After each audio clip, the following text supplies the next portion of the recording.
Hey, welcome back to RamZland. Today I want to show you 3 sequential reactions that end in an explosion. Check this out.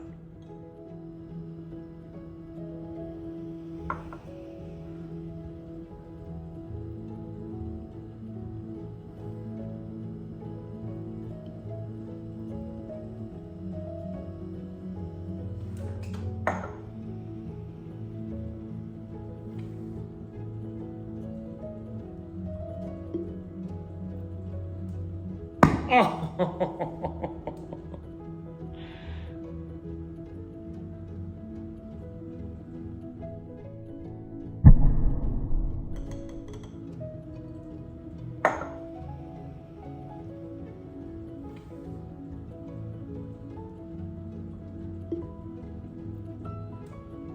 Oh.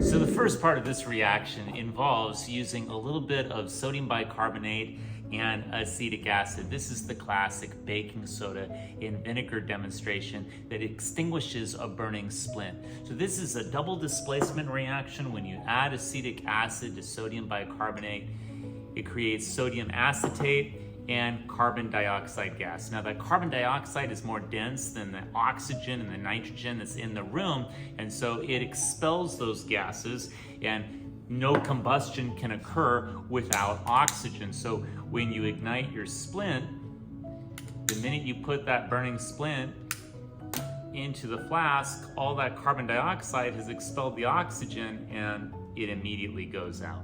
So that's the first part of this sequential reaction. And the second part is reigniting the splint, and for that I'm using just a little bit of potassium iodide and hydrogen peroxide. So this is a catalytic decomposition reaction, and what happens is the potassium iodide works just as a catalyst to decompose hydrogen peroxide into oxygen and water. So I'm just adding a little bit of potassium iodide crystals.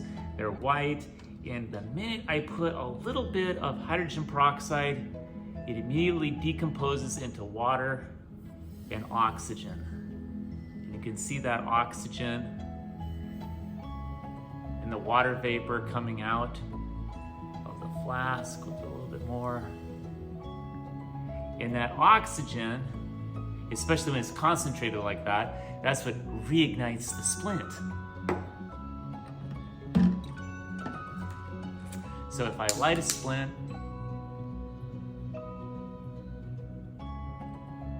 let's get it going. Okay. Generates oxygen.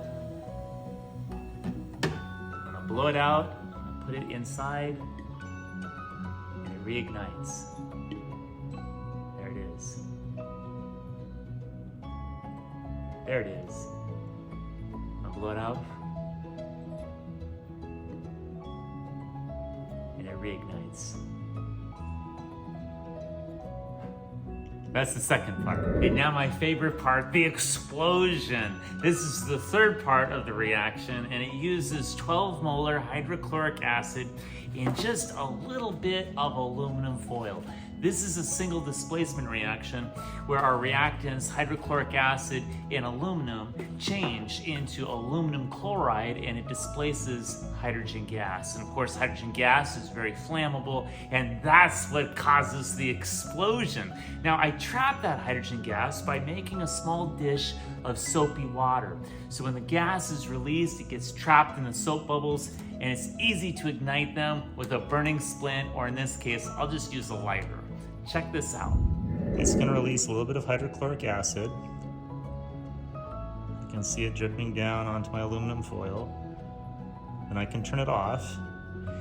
And at first, nothing happens. And that's because aluminum foil has kind of this veneer on it that makes it shiny, that keeps it from oxidizing. But the hydrochloric acid will very quickly corrode through that veneer, and it'll start reacting with the aluminum and creating bubbles.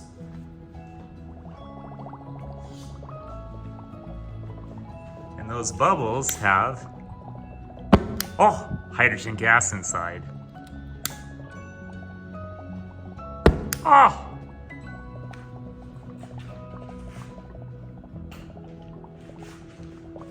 And it'll look better with the lights out.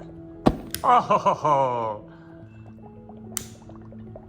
Look at those hydrogen bubbles. This is definitely my favorite part of the reaction.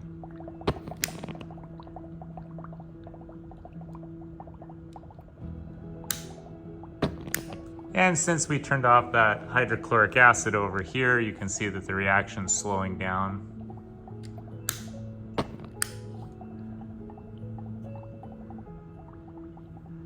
And the product down here you can see is turning really dark. That's the aluminum chloride.